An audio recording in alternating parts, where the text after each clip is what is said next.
Y para la presentación de hoy tenemos como invitado a Darrell Jenneret.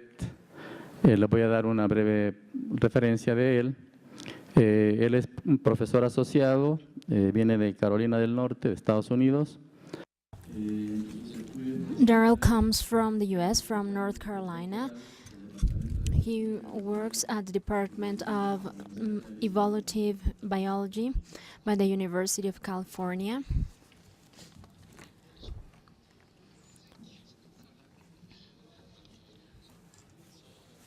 Eh, 20 minutes. Yeah. Okay. Muy bien. Disculpe. And our guest from the United Nations Program for Development has just arrived.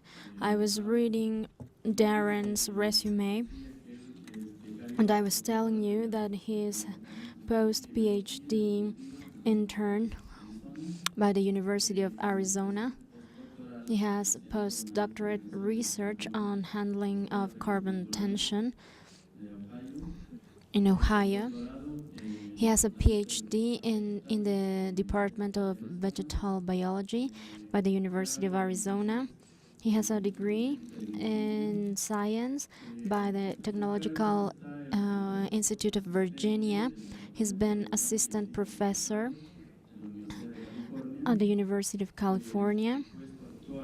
His current position is that of associate professor at the Department of Botanics and Vegetal Sciences of the University of California. He has different publications. I will list a few of them. Darrell has been the co-author on coexistence services and risk moderation, green spaces and social inequality. He has also published some other studies on urban ecosystem ecology, on landscape ecology, and he has participated in geographic events,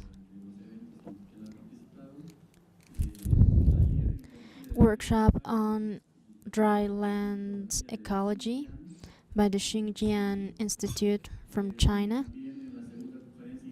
Second International Conference of Young Scientists for Global Climate Change, Analysis, Research and Training.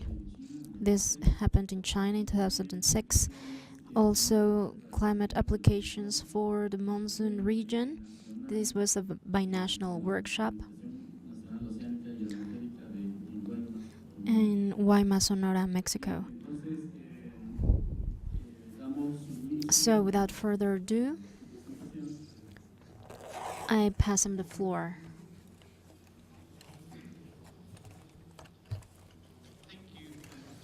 Gracias por esta oportunidad de hablar aquí. Es un placer. Me gustaría agradecer a los organizadores por haberme invitado y poder interactuar con ustedes durante toda la conferencia.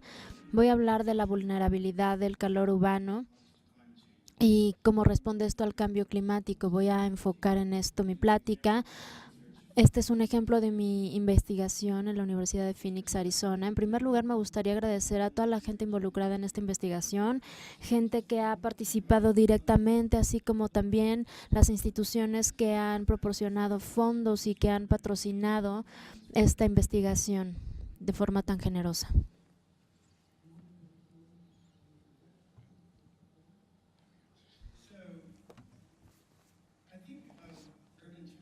Creo que la vulnerabilidad de la temperatura urbana es un fenómeno que está aumentando en todo el mundo. Me parece que está relacionado con tres procesos que interactúan entre sí. Por un lado está el fenómeno global del calentamiento global, que esto está sucediendo en todos lados, aunado al fenómeno del calentamiento urbano, es decir, hay ciudades que están produciendo una mayor cantidad de temperatura. Esto está interactuando también con el fenómeno a nivel global y junto con eso tenemos poblaciones urbanas que cada vez aumentan más. En la década pasada, la población global se ha estado urbanizando. Más de un 50% de los humanos viven en ciudades. si comparamos esto con el patrón histórico, en donde antes la gente vivía más en ambientes rurales. Así que entre más calentamiento global hay, la gente está migrando más hacia las ciudades, la gente de las áreas rurales se están moviendo a las ciudades, y esto está aumentando la vulnerabilidad de la temperatura urbana. Las consecuencias de este incremento en la temperatura urbana son muy significativas. En nuestra investigación pensamos que los procesos de ecosistema están directamente afectados por el calentamiento. Y aquí vemos el uso de la electricidad, que es otro proceso que está contribuyendo al calentamiento global. Por ejemplo, el extremado uso de aires acondicionados está contribuyendo al calentamiento global, nos está llevando a tener más efecto invernadero, un mayor calentamiento, mayores costos económicos. También, aunado a esto, se tiene un mayor uso del agua, la tasa de evaporación también se está aumentando debido al calentamiento, y esto tiene un impacto porque la gente quiere tener cada vez más confort, pero bueno, se aumenta el gasto, se aumenta el consumo de energía, y la mortalidad y la morbilidad se ven afectadas, también están aumentando. Hay una interacción entre todos los otros procesos, el uso del agua, el uso de la electricidad. Entonces, todo esto se resume en que se trata de preservar la salud humana y también el confort y la comodidad humanas. Hablemos ahora de la vulnerabilidad del calor y las consecuencias que esto trae a la salud. Se ha estado tratando de definir qué es vulnerabilidad. Tenemos aquí un riesgo, que es el calor que aumenta cada vez más, entonces se aumenta el riesgo de exposición. La gente tiene el potencial de en realidad experimentar estas temperaturas que están aumentando. También hay una capacidad de mitigar el calor directamente, entonces esto es a través del uso de aire acondicionado o de algunas otras interacciones que evitan que este riesgo le afecte a la gente. Y también la sensibilidad. La gente puede ser muy sensible al calor. Hay otra gente que lo tolera un poco mejor. Hay gente que tiene muy buena salud y ellos son más robustos y van a tolerar mejor los cambios en la temperatura, pero piensen en alguien con una enfermedad crónica, niños pequeños o ancianos. La vulnerabilidad es a esa interacción, al riesgo de exposición, y el potencial también de manejar esa exposición y la sensibilidad de estar expuestos a dicho aumento en la temperatura. El impacto negativo de este calor, bueno, necesitamos que estos tres factores ocurran de manera simultánea por estar hablando de vulnerabilidad. Necesitamos entender cómo estos tres componentes de la vulnerabilidad del calor están cambiando en respuesta al cambio climático.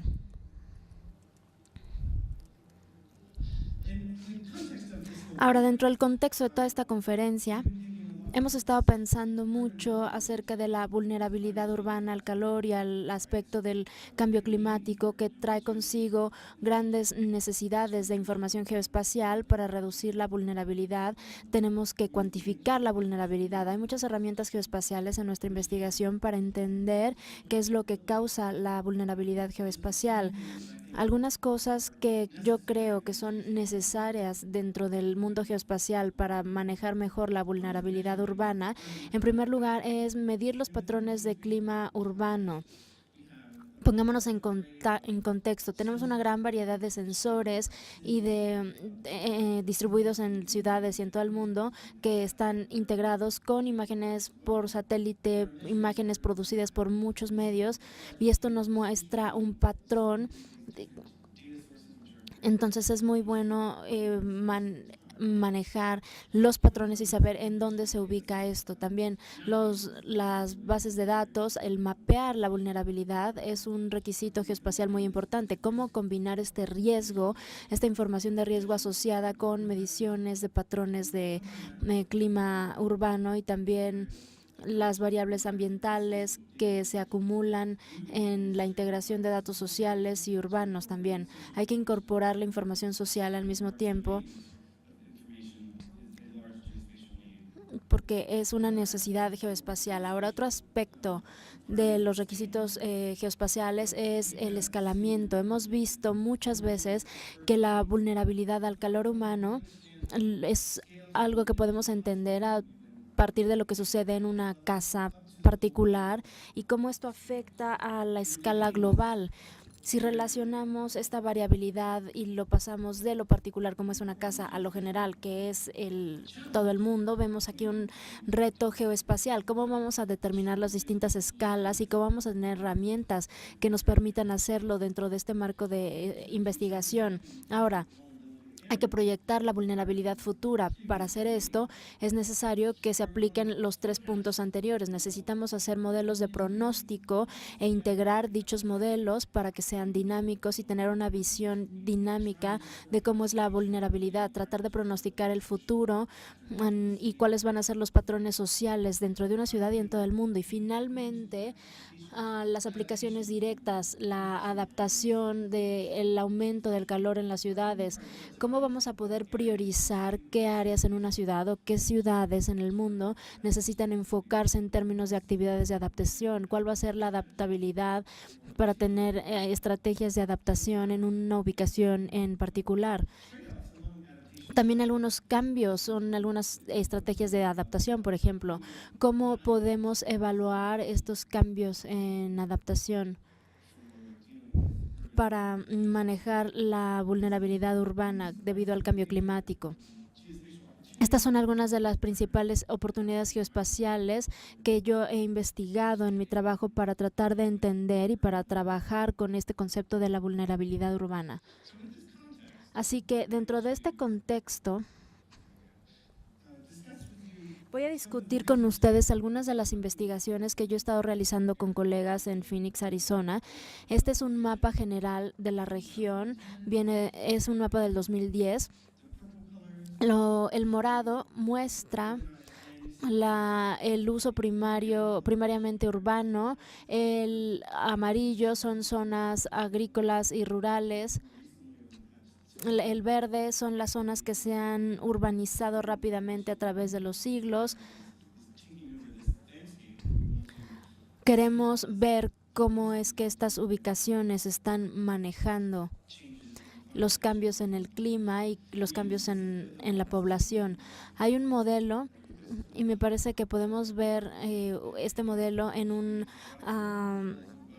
los patrones que se ven en un área desértica van a ser diferentes a los patrones que se encuentran en una ciudad en otro lugar del mundo. Hay muchísimos proyectos que se enfocan en Phoenix para tratar de entender esto porque es un desierto, pero al mismo tiempo hay un alto grado de urbanización. Entonces, es una ciudad que nos permite mucho entender muy bien esta vulnerabilidad urbana ocasionada por el calor, el aumento en el calor. De 1900 a 1910, aquí hay el número de días de heladas, donde la temperatura bajaba a -0, y los días de miseria, los días miserables, aquí les llamamos días miserables porque son días de altas temperaturas, de temperaturas extremadamente altas. Entonces vean esta comparación de días helados con días demasiado calurosos, y todo esto es en Phoenix. Entonces pueden ver que es un clima extremoso. Hay 30 días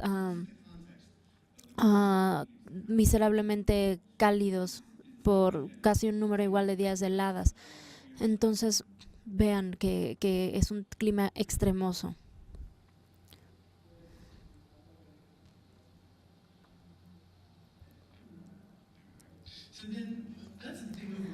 Y entonces, bueno, este es el panorama general. Este es un trabajo del año 2000 en donde estábamos tratando de ver el calor urbano, cómo es que iba a afectar, y lo describimos como delta T, la diferencia en temperatura del ambiente urbano menos la temperatura externa del ambiente urbano. Entonces, ¿qué tan caliente es la ciudad en comparación con las áreas circundantes? Me gustaría mostrar esta diapositiva por 2 razones. Una es que hay 4 estaciones neutrales en la ciudad que han visto un aumento del calor urbano. Esto se ha visto en el siglo pasado. Entonces, sin importar dónde veamos en la región metropolitana, se puede ver este concepto de vulnerabilidad al calor. Ahora, Existe mucha variación espacial en esta zona. Hay 4 ubicaciones diferentes que se están mostrando. Hay distintas cantidades de calentamiento dependiendo de cada ubicación. Y hemos tratado de entender qué es lo que está causando esta variación en el calor urbano y cuáles son las consecuencias dentro de la ciudad. Otra forma de ver esto viene de este trabajo de modelamiento. Se hace un modelo de pronóstico de investigación de temperatura. Lo que esta diapositiva nos muestra, por ejemplo, en la esquina superior izquierda, es el mapa del uso de la Tierra de 1973, la temperatura modelo de esta región. Y si avanzamos, vamos a ver que la línea limítrofe de Phoenix es la línea negra y cada modelo muestra qué es lo que está pasando con el área de Phoenix. Vean la última imagen, la de abajo. Aquí hay un crecimiento explosivo de la zona demográfica en Phoenix. Hay una gran variación de la temperatura. Este es el tipo de integración que estamos tratando de realizar.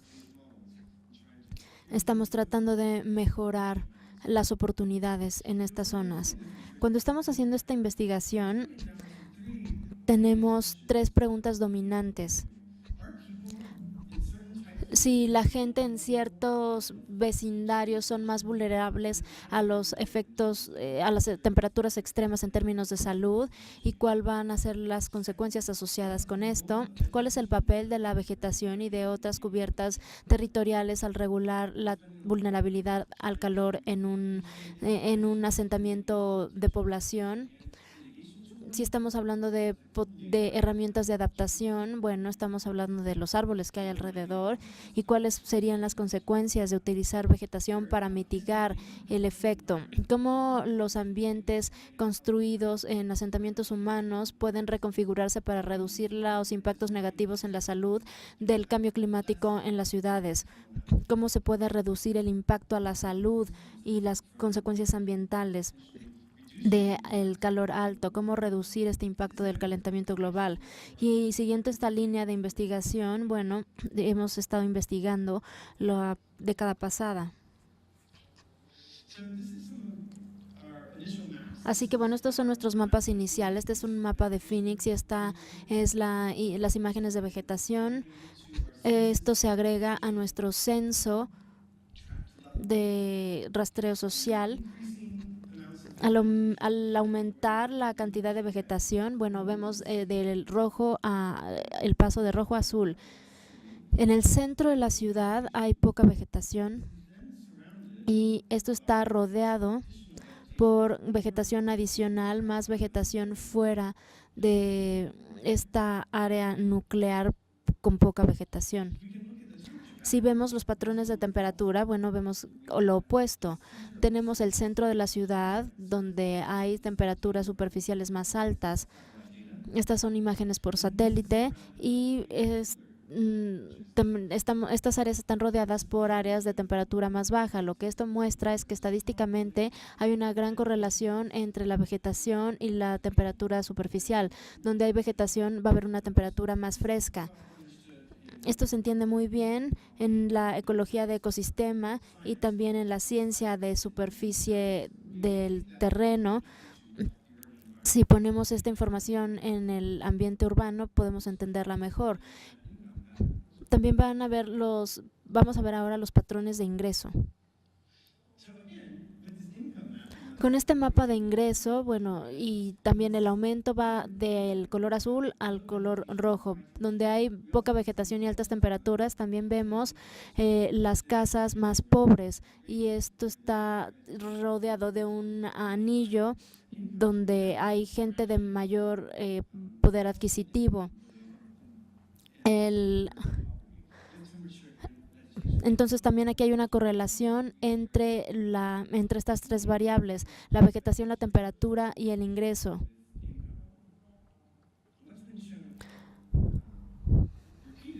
Lo que se ha mostrado mucho es que el ingreso también está muy relacionado con la capacidad para manejar y la sensibilidad al calor. Este es un modelo estadístico donde se muestra la regresión parcial. Vemos que lo que domina este análisis es la relación entre el ingreso medio y la vegetación, y hay una correlación parcial de 0.53, y luego la temperatura media y la vegetación media son menos 0.78. A más vegetación se tiene una temperatura más fresca, y más vegetación está relacionada con un mayor ingreso. ¿Qué significa todo esto dentro del panorama del paisaje?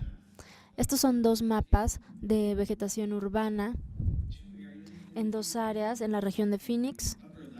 La esquina superior izquierda es un lugar de ingreso alto y el otro es de ingreso medio. Entonces es información de imágenes que nos da patrones de verde, es decir, árboles y pasto. Es muy evidente viendo este mapa que este vecindario de alto poder adquisitivo es más verde. Aquí hay más plantas, entonces es un lugar más fresco para vivir en comparación con este otro vecindario que es de bajo ingreso, donde hay muy poco verde y hay una mayor exposición al calor. Recientemente también hemos obtenido datos de temperaturas de superficie. Este es el de la izquierda es un vecindario de nivel alto, y el de la derecha es de ingreso bajo. Entonces aquí también, en términos de calentamiento superficial, podemos ver que el lugar de mayor poder adquisitivo es más fresco. Hay patrones de temperatura, cómo están relacionados con el ingreso. Esto nos lleva a hablar de vulnerabilidad, pensar directamente en vulnerabilidad y las consecuencias sobre la salud. Aquí hay un mapa que acabamos de producir. En la parte del fondo se ve el índice de vulnerabilidad al calor, el riesgo asociado con las altas temperaturas y las sensibilidades potenciales con base en edad. El aumento a la vulnerabilidad del calor aumenta el índice, y esto va de azul a rojo. Y podemos ver en el cuarto central, otra vez Phoenix, aquí hay una alta vulnerabilidad por esta gran confluencia de alto riesgo y de alta sensibilidad. Y aquí existe el número en la parte superior de eventos de mortalidad dentro de cada uno de estos bloques censuados. En la última década han aumentado de 1 a 3, y aquí hay una relación estrecha entre la cantidad de mortalidad y el índice de vulnerabilidad. Hay una interacción entre el aumento en el índice y mayor sensibilidad. Vemos que las poblaciones más vulnerables son las que están recibiendo el mayor impacto negativo. Vemos que hay una conexión entre la variación del clima urbano y los impactos a la salud que se pueden observar en la región.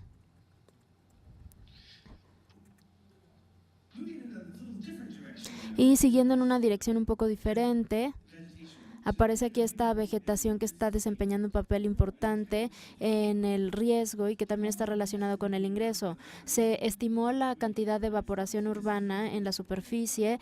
Esto es algo que me parece que establece un contraste muy importante a partir de lo que ya tenemos aquí. El potencial de enfriamiento de la vegetación es algo que nosotros queremos promover para reducir los impactos negativos a la salud y las consecuencias del calentamiento. Sin embargo, esta vegetación necesita mucha agua para mantenerse, y ese es uno de los cambios esenciales que vamos a ver. ¿Cómo vamos a cambiar la salud o la electricidad por los requerimientos de agua, que en muchas zonas esto va a ser algo imposible de hacer? Entonces estamos tratando de hacer este tipo de análisis.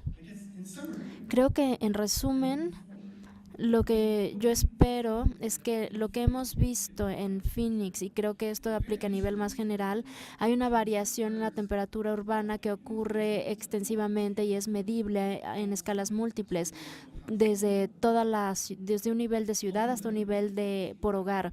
La vulnerabilidad está distribuida geográficamente, está relacionada con el riesgo, pero también con la capacidad de manejo y de tolerancia y de sensibilidad. Todo está correlacionado. Los efectos de la vulnerabilidad están asociados con mortalidad y con la morbilidad. Entre más vulnerable es la población, va a tener efectos negativos a la salud mayores. La vegetación es una estrategia de adaptación y de mitigación. Se requiere de un uso extensivo del agua, entonces esto es algo que tiene que manejarse bien o por lo menos empezar a entenderse. La vegetación se puede utilizar como herramienta y cómo los efectos de la vegetación y la vulnerabilidad varían.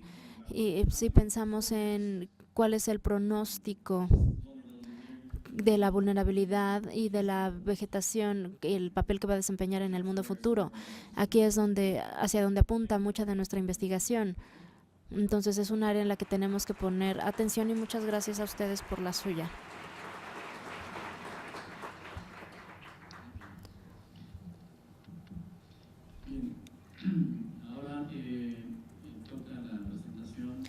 So next is Dolores Barrientos' presentation. She comes from the program of the United Nations for Environment.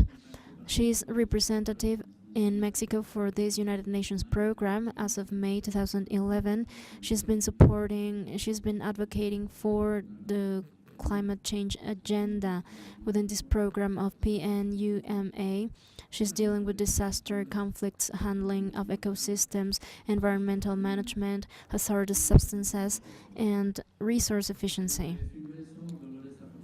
Ever since the very beginning, she has advocated for the PNUMA agenda in her country.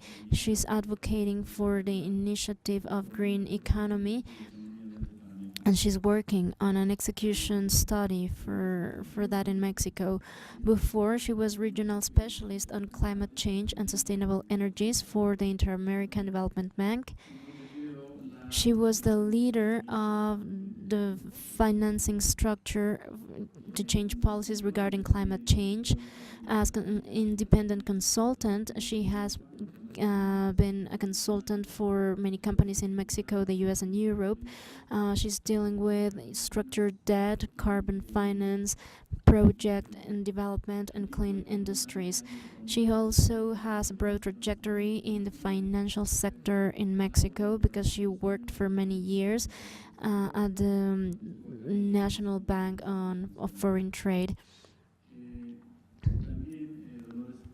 Dolores Barrientos also has a BA in economics at Tecnológico de Monterrey. She was granted with the cum laude. So without further ado, let's pass the microphone over to her.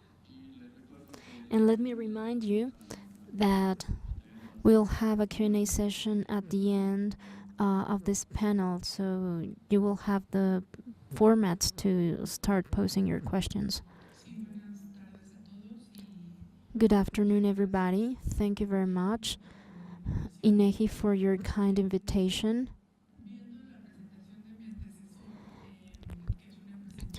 The previous presentation was really technical and very well landed to an area, to a city. I'd like very much to explain the definition of green economy from a more general perspective, from the vision of the United Nations and the PNUMA program. And let me share with you some of our visions on climate change. I want to share some task policies that our countries are endorsing. And all this is for you to have a better understanding of the concept. This might be a long presentation, but it's going to be very visual. I'm not going to stop and explain each one of my slides, because it wouldn't be possible for me to explain everything in just 20 minutes. So basically, we start from the fact that global economic growth has been based upon the unsustainable use of natural resources of our planet.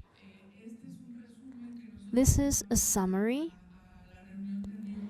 and we took this summary over to the Rio meeting in December last year. This is a recap of the status of sustainable growth. At that moment, our Secretary General, before the meeting in Rio, he said that there are three pillars to sustainable growth. The environmental pillar was the one who was showing the greater progress. If we were to analyze the progress of the two conferences in Rio from 2022 to 2013. So this is the summary of the strong degradation that the planet is undergoing after 20 years that the Convention of Rio was signed. And this is the recap. The planet continues growing over the past 25 years. The global economic growth multiplied by 4. So we were having enough well-being for the life of mankind, but in detriment of ecosystems. We say that 60% of the most important ecosystems in the world are already depleted. And we have stats that show that 80% of fisheries are overexploited. 50% of wetlands in the world have been lost. 35% of mangroves and 40% of forest have been lost over the past 100 years.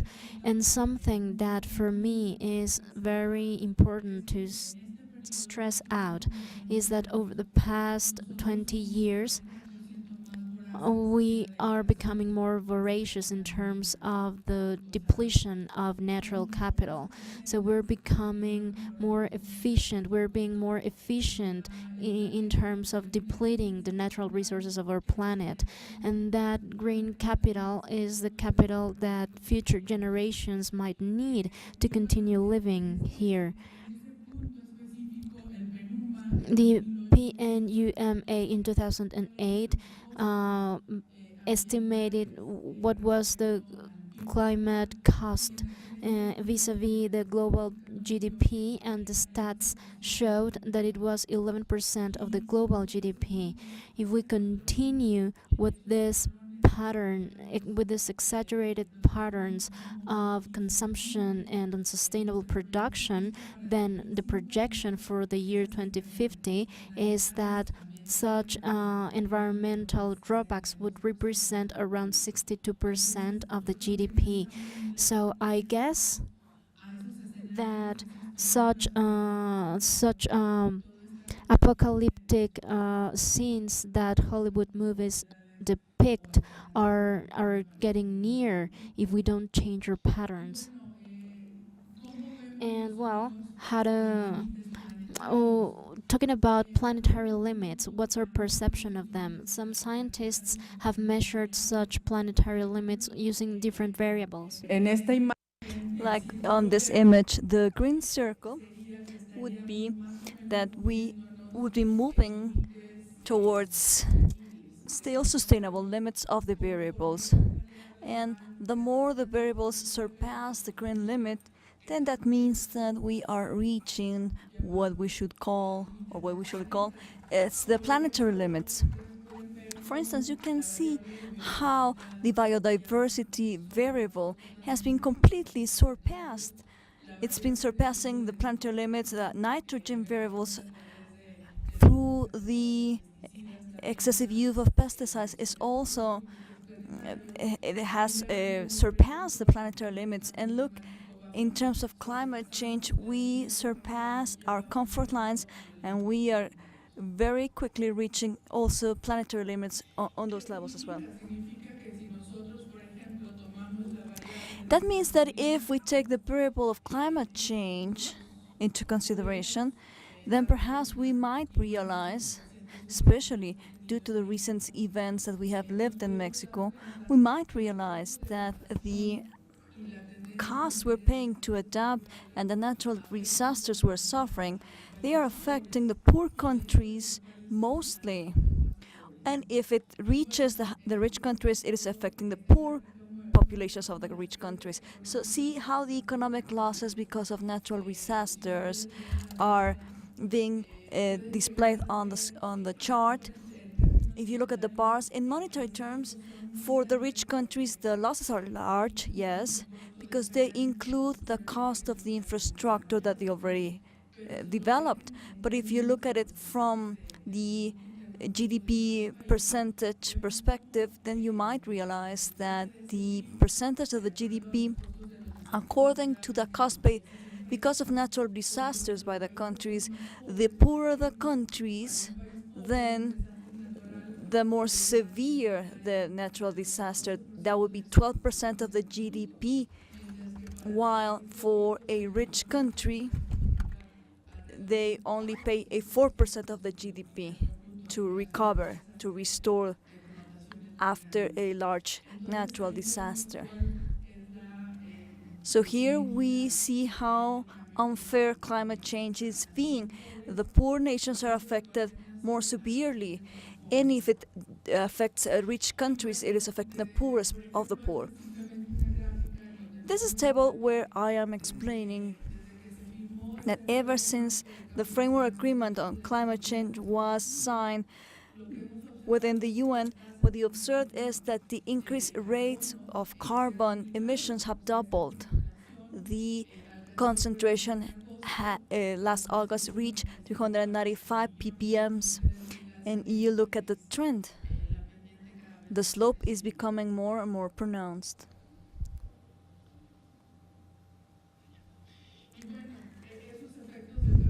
Due to climate change and the effects we've suffered from them, we see that the higher the intensity, they're causing higher intensity, they're happening more frequently, and the phenomena is more extreme. For instance, in 2012, the average temperature during the last 5 years that was measured was of around 14.58 degrees. But if we reach a 2% or 2 degrees centigrade, more than that, if we reach 2 more degrees, look at the maps. The climate phenomena will be multiplied. What does that mean? It means that what we are currently seeing is just the tip of the iceberg of what's coming. That's what the scientists are forecasting. Look at the colors, the blue lines, the yellow lines. Those are the extreme climate events that are happening worldwide. Something else that is also happening because of climate change in the planet is that, according to the IPCC scientists, at the end of the day, the effect of climate change, the global effect of climate change in terms of water or hydro security will be negative. The map shows what they have defined as the physical scarcity and the economic scarcity. The difference is the following. Economic scarcity of water can be presented in countries where there's water present, but the countries are poor. They don't have the financial resources to extract it and treat it. And in the case of physical scarcity, it means that even though the countries do have the economic resources to exploit and treat the water, there won't be any water there. So look at the map, look at Africa, see how Africa, the purple spot you see there, that means that's the area of Africa where there will be water, but huge amounts of investments will be necessary to get it. Scientists are also telling us that in America, especially in Latin America, we will be a fortunate region because we'll be one of the few regions that won't have this hydric stress because of climate change. The only exception is in the central and northern part of Mexico. So we see that almost more than half of Mexico and the south of the US is already having physical scarcity problems, and the beige color means that the water has been depleted. There is a non-existence of water there. That is of paramount importance for our decision makers, not only by the federal government but also by the local governments. Action need to be taken, because if this forecast is correct, in a few decades, we as a country, we as Mexico, will see enormous migrations southward, where the ecosystems are available, but sooner or later, many social and political problems will come after that. This is the evolution of forestry coverage from the source of the land itself. If you look at the higher part of the map, you'll see how, well, let's imagine this is a world map, and let's imagine how there used to be large coverage, but by 2005, the forest coverage was eliminated in Europe, in Asia, in Africa, in greater amounts than in Central America or South America, but that there's also been depletion there. Look at the African Congo. They have a very small region of forest there. And look at the Amazons. There's been a significant decrease, not as large perhaps in this map, but it's been quite significant.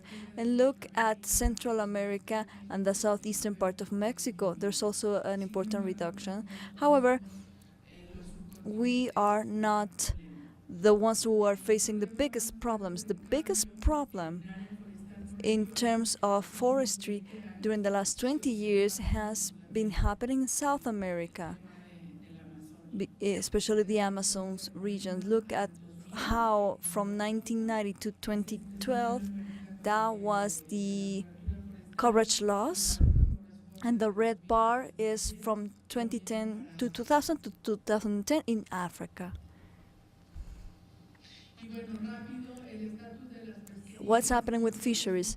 This is a subject, a variable that is quite concerning for us at UNEP, because as you know, this is an important source of protein for human beings. However, unfortunately, we've seen that there's been an overexploitation of fish production worldwide. Look at the measurements that we have and how they go from the unexploited color to the fully exploited and the overexploited colors and the completely degraded.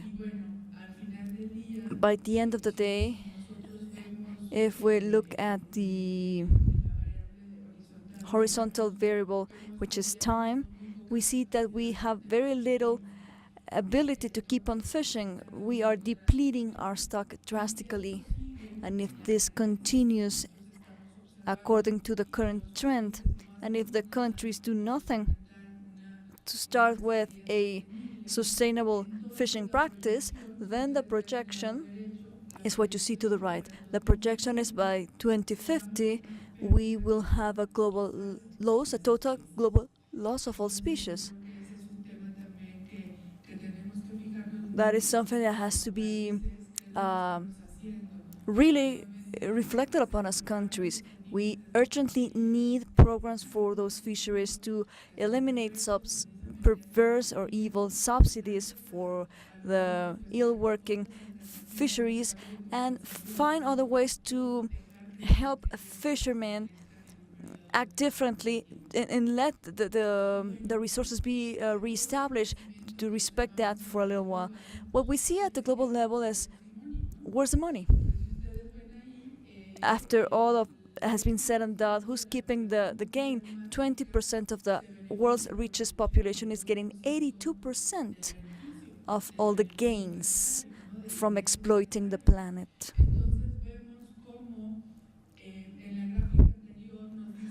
We saw on the previous chart that as humanity, as a planet, we've grown fourfold during the last 20 years, but the economic growth is creating social inequality and poverty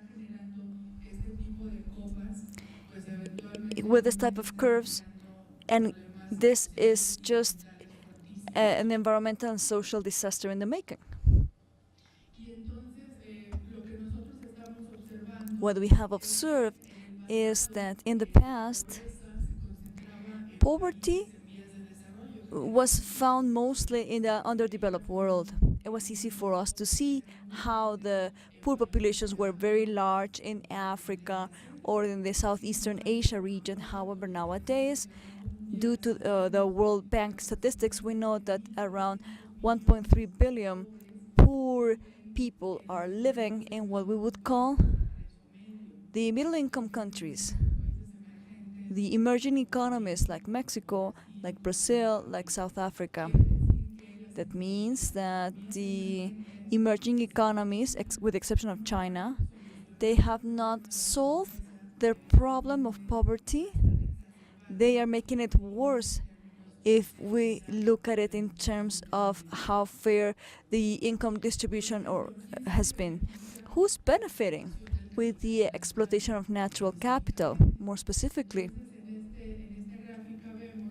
On the slide, we see that by 2005, 20% of the richest populations of the world kept 77% of the natural capital consumption. So what we see once again is this lack of fairness of economy as we know it, as the business as usual, as the let's keep on doing all the things we've done in the past. We don't need to change. We've kept that attitude. That means that in monetary terms and financial terms, there's certain equity, but is benefited, or rather is reflected on the natural resources, how they use the hegemonies of the rich peaks of the nations. They are the ones who are keeping the natural resources and benefiting from them. This is a breakdown of the global carbon footprint. Look at the first line, 1.8 hectares of biodiversity lost, and in the horizontal axis we see the percentage of the population that is below the ecologic footprint, the average one. I cannot read it correctly, but I think it's 15 plus 24 plus 10% plus minus the average footprint of biocapacity, which is 1.8 hectare per person. But if we look at the right, the blue bar, we see how the percentage of the population is having a biocapacity of more than 2 hectares per person. So imagine if most of the population of the world is at a 1.2 hectare per person of the ability of the earth to biodegrade. There are people on the planet that are having a consumption of 6 times more the global average.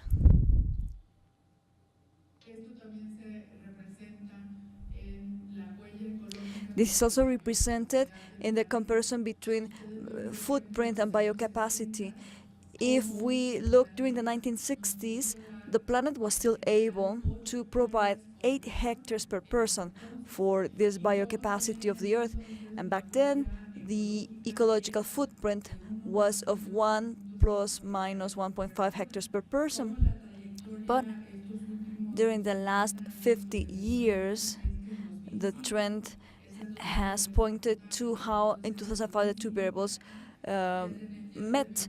And as of that moment on, we have superseded the planet's ability to be able to live in a comfortable and safe way. I've been told that I only have 5 minutes left. The concept of green economy.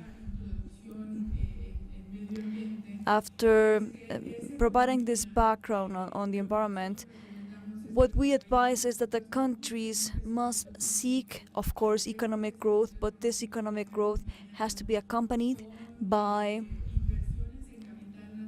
investment on natural capital, the fight against poverty and social inequality.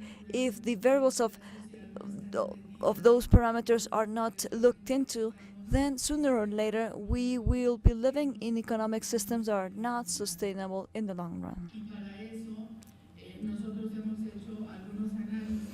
We've done an analysis, and what we have learned from green economy is that if we keep on overexploiting the planet with more efficient ways of exploitation, because we are very good at becoming more efficient in our exploitation, and if we neglect investing in fisheries and forests and the natural environment, the natural capital, and where the poorest of the poor live, then we wouldn't be moving towards a green economy.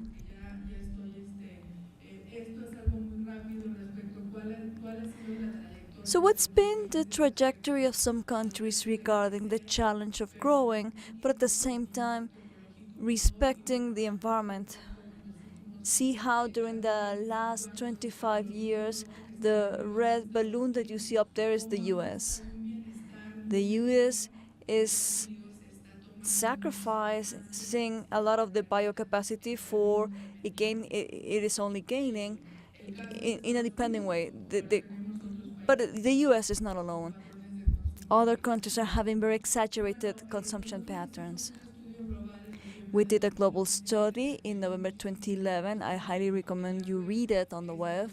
It is the Green Economy Study, and the hypothesis that we followed was that if we invested at least 2% of the worldwide GDP on the green areas, the forest, the fishing, sustainable transportation, clean energy, our hypothesis that we were able to verify with the study was that the global growth would be higher than the one we would have as if we keep with the business as usual. And at the same time, the growth on the cleaner, greener sectors could help us reduce poverty and social inequalities and to have a better preservation of the natural capital. We also speak of green employment. This is the econometric figures we got from green employment studies. For instance, that would mean higher investment on clean energy worldwide, especially in the emerging countries like China and India. It also speaks of poverty. For instance, this analysis states that 90% of the income of the poorest of the poor in our planet, for instance, people who are living in the Amazons in Brazil, they depend on 90% of the natural capital.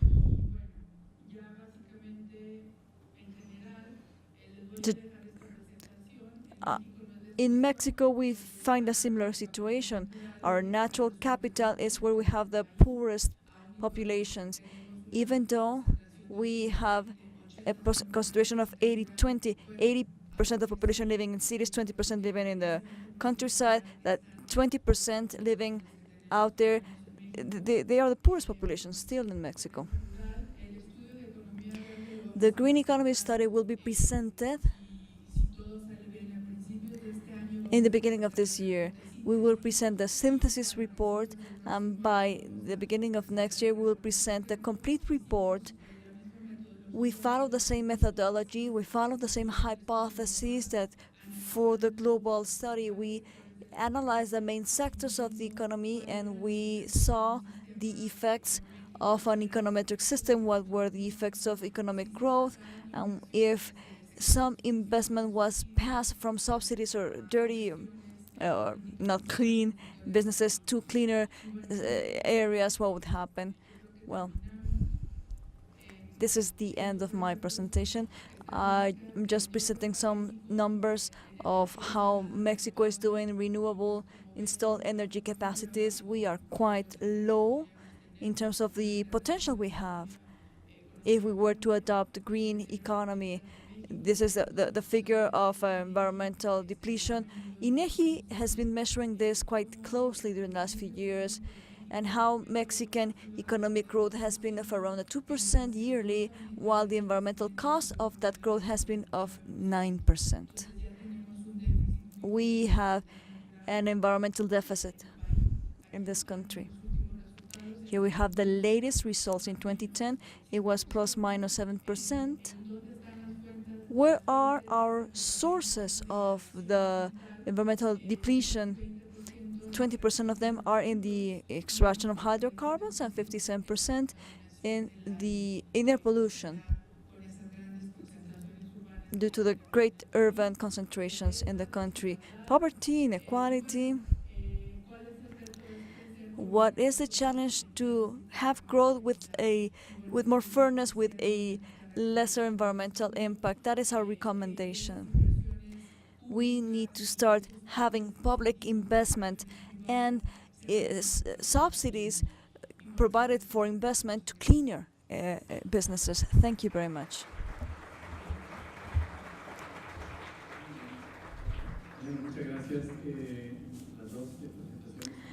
Both of the presentations were very interesting. We thank our speakers.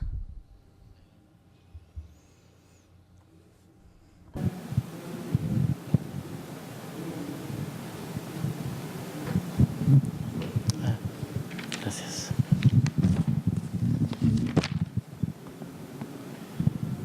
Bien, esta es una pregunta de Milson. A question by Milson Correa Bedoya from Flaxo, Mexico. For the first speaker. And it says, could you please suggest a relationship between the land ordinance policies and the vulnerability conditions of populations according to their income?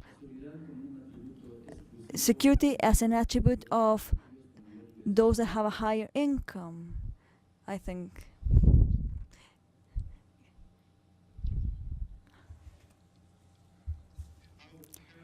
Voy a parafrasear para ver si entendí la pregunta. Creo que me preguntan cuál es la relación entre ingreso y vulnerabilidad al calor expresada en nuestras ciudades. Bueno, nosotros tenemos mucha información que nos muestra que entre más alto el ingreso en los vecindarios, menos riesgo de calor. Son ambientes más frescos, por lo general tienen más capacidad de adaptación, tienen más aire acondicionado disponible, tienen la capacidad de salirse de Phoenix. Y por lo general son menos sensibles al calor. La relación bien establecida entre salud e ingreso, entre más dinero, más salud, bueno, pueden soportar mejor el calor también. Claro que estos tres insumos a la vulnerabilidad, el riesgo, la capacidad de adaptación y la sensibilidad, de estos tres, el ingreso siempre está correlacionado directamente con ellos. Tratar de aliviar esta conexión entre vulnerabilidad al calor y pobreza es algo que nos quita mucho el sueño en Phoenix, Arizona. Esta ciudad ha sido un modelo para las ciudades Airland en todo el mundo. Phoenix finalmente es una ciudad opulenta, y entonces ¿cómo es que las ciudades se están desarrollando? Tienen mejores oportunidades de lidiar con la vulnerabilidad. Esta desigualdad que tiene que ver con el ingreso sí está presente en otras ciudades, y estamos tratando de encontrar otras aproximaciones investigativas para utilizar otros tipos de mediciones de tierra o de satélite. Esa es una buena idea para tratar de mitigar y adaptarnos a los cambios climáticos. Thank you. And we have another question by Guillermo Guzman. I guess this is for Dolores. Ever since Earth's been Earth, there's been climate change. Every 5,000 or 6,000 years, there's a climatic event, and we've been keeping the same climate for 12,000 years. Is climate change available, or is avoidable? Sorry, or is it unavoidable? Well, this question is for the IPCC scientists, But I think that this question was answered some years ago. If you look at the charts of temperature increase and you see how there's been a substantial increase during the 19th century, for instance, when many countries became industrialized. But during the last 40 years, this growth of greenhouse emissions has been exponential, and the increase of average temperature has been exaggerated. So whether it's unavoidable because of the life on planet Earth, and whether the effect of human beings, are we causing or not causing climate change? That question has been answered many times by the scientific community during the last 10 years. There's no doubt about that. Muchas gracias. If there are no other questions, then we finish with the session. Please, let's give a round of applause to our wonderful speakers.